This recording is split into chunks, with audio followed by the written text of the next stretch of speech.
can't keep faking it. It's too hard. Wasn't there some speculation that she was on Epstein's yacht at one point in time? That's why a lot of these celebrities that start these things, they can't keep up. You know, like the Meghan Markles. But you're the same. You're the same. Like, I know. Yeah. I know. Yeah. Terrible. Like, guys, you don't... Meghan Markle sat down for what was supposed to be a raw, emotional podcast with billionaire entrepreneur Jamie Kern Lima. But instead of authenticity, audiences were met with something eerily performative. I knew her a bit before she met Harry. She was nothing like that. She didn't speak like that. Her mannerisms weren't like that. This is all fake. Meghan dabbed her eyes, choked up mid-sentence, and paused like she was holding back tears. But viewers quickly noticed something odd. There were no tears. Not even one. There was like photos with her and Prince Andrew way back in the day when she was like in her early 20s. And it seems like that lady is a temptress. She's a siren. She's lured him into the rocks. Her face stayed dry, her makeup flawless. It looked like a well-rehearsed scene, and social media didn't hold back. Within hours, an old video clip of Meghan resurfaced, where she laughs about being able to cry on command. "Watch this," she says, smiling. "I can do left eye, 1 tear, 3 seconds." That same clip was instantly stitched next to her podcast performance, and the internet exploded with side-by-side comparisons. What do you think of them? This is why it's so nice to not have makeup on. That is so beautiful. No. They're ridiculous. No. She never stops whining. No. Meghan Markle Googled, is the race card an actual card? Critics weren't just calling her fake. They were accusing her of manipulation. What was pitched as vulnerability now looked like strategy. The internet sleuths didn't stop there. They began dissecting the video frame by frame. Her eyes didn't well up, her breathing didn't change, and her voice cracked in perfect rhythm, just like a scene out of a show. For someone selling emotional honesty, it felt like a rehearsed audition. But here's where things take a turn, because this wasn't the first time Meghan was accused of playing a part. You know, I mean, she used to be on Was Deal he or No infiltrated? Deal. And now... Yeah, you can't. yeah. Look, she was on Deal or No Deal. Yeah, that's right. Yeah, with a briefcase. She didn't like being objectified on Deal. And did you think it was an executive position, ma'am? Your voice is driving me crazy, and I'm about to jump over there and put my fists down your throat. She's allegedly wearing no makeup. Meanwhile, she's got like the perfect blowout. Like she's completely camera ready. And she also is pretending like she's crying. There isn't a tear in sight. Long before the tears, or lack thereof, people close to Meghan were already raising eyebrows. Former friends and acquaintances claim she was nothing like the woman we see now. Her accent, her mannerisms, even her entire persona seemed to shift dramatically after marrying Prince Harry. "She didn't talk like that. She didn't act like that," one person said. "It's like she reinvented herself for the cameras." And that's where the narrative of performance really deepens. Then came the signature. During the podcast, Meghan presented a gift basket with a handwritten card. But zoom in, and you'll see it signed with the royal title, Her Royal Highness, the Duchess of Sussex. That may not sound scandalous at first glance, but here's the problem. Meghan officially lost the right to use that title when she and Harry stepped down from royal duties. It's no longer hers to claim. Yet there it was, in ink, under her name. You dropped off this gift basket with ice creams, homemade strawberry sauce to put on top of the ice cream. I've never seen someone that struggles to just give us like one strip of authenticity. I think the woke have been asleep. Oh my gosh, I work so hard. You're complaining about your hard life, and you're so privileged. It's just so weird. It's ridiculous. Critics called it delusional. Even friends said it was cringe. Why cling to a title you walked away from, unless the image still holds value? To the public, it looked like Meghan wanted to have it both ways. Reject the crown when it's convenient, but still milk the prestige when it serves her brand. And that's what sparked an entirely new wave of backlash, because it confirmed what many already suspected. The royal exit was never about freedom. It was about control. And that signature wasn't just a mistake. It was a crack in the whole royal fairy tale. As Meghan's public image continues to splinter, one of the darkest and most persistent rumors keeps crawling back into the spotlight: the yacht girl allegations. Here's an email that I've been keeping for you.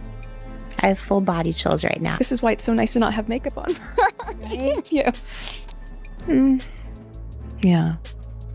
That is so beautiful. No. According to long-circulated whispers, Meghan was once part of an elite circle of women hired to attend private yacht parties for the ultra-wealthy. These weren't just casual gatherings. They were invitation-only events filled with billionaires, royalty, and powerful men, some of whom have since become global scandals themselves. Most of Meghan's alleged yacht girl photos have mysteriously vanished from the internet, but traces remain. And that's where the internet detectives went digging. One theory links her to Jeffrey Epstein's infamous yacht, allegedly at the same time Prince Andrew was known to be aboard. There are old, grainy photos. There are names mentioned in passing. There are timelines that seem just a little too convenient. Nothing concrete, nothing provable, but enough to raise questions no publicist can fully squash. And the silence around it? That only fuels the fire. People don't forget, and the fact that these photos keep disappearing only makes skeptics hungrier for answers. For kids, that's fun, so many good songs, and I've become that mom where I'm like sitting around with friends and I start singing like, Tyrannosaurus, that's the chorus, Tyrannosaurus. I was like, what am I singing? Oh my gosh, I'm singing Storybook. I'm singing Storybooks. I am not singing Beyonce in that. Some even claim there were earlier connections between Meghan and Prince Andrew long before Harry ever entered the picture. Were they acquaintances? Was it coincidence? Or was Meghan already brushing shoulders with royalty before the world even knew her name? But the royal connections don't stop there. And this next one could rewrite the whole love story. For years, Meghan claimed she had no idea who Prince Harry was before they met. "I didn't Google him," she once said. "I didn't grow up knowing much about the royals." It was meant to sound refreshing, like their romance was rooted in real connection, not fairy tales or fame. But that story began to fall apart fast. I just think she's crying for sympathy, playing the victim, when there's nothing to be a victim about, and there's also no sympathy to be granted for this lifestyle that she's chosen to live. Friends from her past say otherwise. One even claimed she had a vision board with Harry's face on it years before they met. Others say she'd been obsessed with royal culture long before she ever stepped foot in the UK. Digging through Meghan's now-defunct lifestyle blog, The Tig, fans uncovered posts that hint at a fascination with royalty, British culture, and the concept of being a princess. And then there are the whispers from her ex-husband's circle. People who suggest Meghan had always been strategic in her relationships, often networking upwards, always with her eyes on the next step. If these accounts are true, then her relationship with Harry may not have been the fairy tale romance it was packaged as. It may have been the plan all along. To critics, this revelation shattered the myth of the innocent outsider who stumbled into the royal spotlight. Instead, they saw a woman who had studied the system, cracked the code, and executed a flawless entry into one of the most exclusive institutions on Earth. But her obsession with royalty didn't end at the wedding. It became the brand. When Meghan launched her lifestyle brand, American Riviera Orchard, the internet collectively raised an eyebrow. The name was theatrical, the aesthetic overly curated. But it was the rollout that really triggered alarms. Only about 50 jars of homemade jam were sent out, all numbered and gift-wrapped like luxury collector's items. Influencers praised the elegance, but critics saw through it. This wasn't a real launch. Work so hard. The moment that everything sells out, it doesn't mean that we're done. It means we're working on replenishment and what are the next SKUs and what's the next tranche of products and what's the timing on that and writing the newsletters and writing the social media captions and making sure that all that feels in line and what's the cadence of it. And in this interview, she really goes on these tangents of talking about how stressful her day is. And when I was listening to it, I was thinking, no, that sounds like a normal day to me, Meghan. It was a calculated PR play designed to create artificial scarcity and buzz without actually delivering a product. Then things went sideways. The brand was abruptly renamed to As Ever, but Meghan hadn't done her homework. Several small businesses were already operating under that name. Legal notices started flying. Trademark issues piled up. And to make matters worse, internet users discovered that the new logo looked almost identical to the coat of arms of a small town in Spain. Whether it was intentional or just sloppy branding, it was a mess. And it made one thing very clear. This wasn't about lifestyle. It was about legacy. Meghan was trying to build a brand empire on the ashes of a royal title she no longer had the right to use. What was supposed to be a quiet comeback turned into another headline-grabbing scandal. And just like before, Meghan didn't respond publicly. But the silence only confirmed what people feared. The entire project was fueled by optics and ambition, not authenticity. And that ambition? It was about to land her in even hotter water. Just when it seemed Meghan's brand couldn't attract more controversy, Netflix dropped a quiet bomb. In a segment on her show, Meghan showcased a homemade bath salt recipe, complete with elegant packaging and soothing narration. It seemed harmless until it wasn't. A woman in Maryland, Robin Patrick, came forward claiming that the recipe caused her severe burns and painful ulcers. She was diabetic, and she says ingredients like arnica and Himalayan salt reacted horribly with her condition. She's trying to sell herself as this wholesome mother who's baking cookies and making tea for the rest of the family. And this was one of the most every mother out there will understand.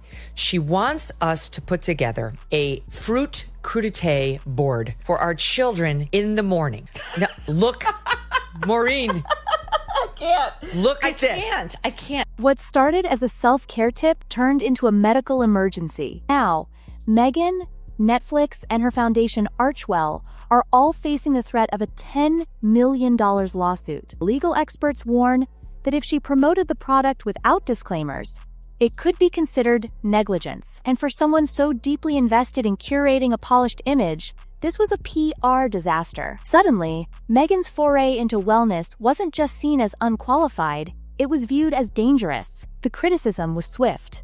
She's not a doctor. She's not a chemist. Why is she handing out medical-grade advice on a global platform? What was meant to showcase warmth and relatability instead exposed carelessness and a shocking lack of due diligence. More than ever, people began to wonder, was Meghan more focused on appearing wholesome than being responsible? But the legal trouble wasn't the only storm brewing. The royals were watching too. While Meghan was busy pushing products, Prince Harry was caught in a different storm, one tied directly to the monarchy and his own father. Harry's ongoing complaints about personal security reignited public backlash. He argued that he and his family deserved taxpayer-funded protection, even after stepping down from royal duties. But the British public wasn't buying it. He lost the court battle, and instead of accepting the verdict, he blamed nearly everyone, especially King Charles. And that's where things got ugly. During an interview, Harry hinted at a rift so deep, he no longer speaks to his father, who is currently battling cancer. The optics were brutal.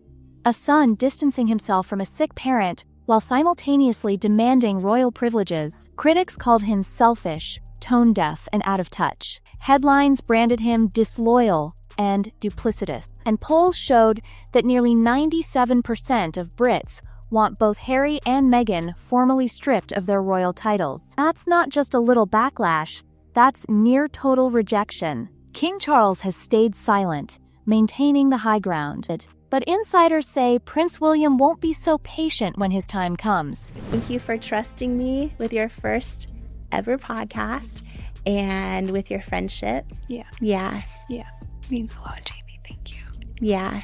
I'm a very accepting person. Truly, I want to like something about her. I'm searching for something to like about her, and it's so hard. Sources close to the palace claim William sees their conduct as a betrayal and has every intention of severing ties completely to protect the crown's reputation. The monarchy, once hesitant to act, is now under pressure to respond. But while Harry digs a deeper hole, Meghan's next move shows just how far she's willing to go to stay in the spotlight. Once upon a time, Meghan and Harry were hailed as the royal couple redefining tradition, rebels challenging the crown's outdated rules. But that narrative has crumbled. More and more, people view their public image not as brave or modern, but as carefully engineered victimhood. Meghan cries on podcasts while signing cards with stripped royal titles. Harry talks about trauma while dragging his family through the media. They say they want privacy, but launch documentaries, books, podcasts, and products, all with their names front and center.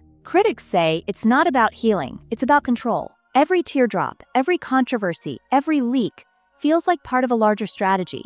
Stay relevant, stay discussed, stay profitable. But here's the irony. Each attempt to reclaim the narrative only seems to push more people away. The tears that once inspired sympathy now trigger eye rolls. The titles that once impressed now sound hollow. Even their own allies seem to be backing away. So the question isn't just whether Meghan's emotions were real. It's whether anyone still believes in the story she's selling. In a world that craves authenticity, has Meghan become the face of something else entirely? A cautionary tale about ambition dressed as vulnerability? Maybe. But one thing is certain, the curtain has been pulled back, and what's behind it looks a lot less royal than the fairy tale once promised. And if this was all a performance, the audience isn't applauding anymore.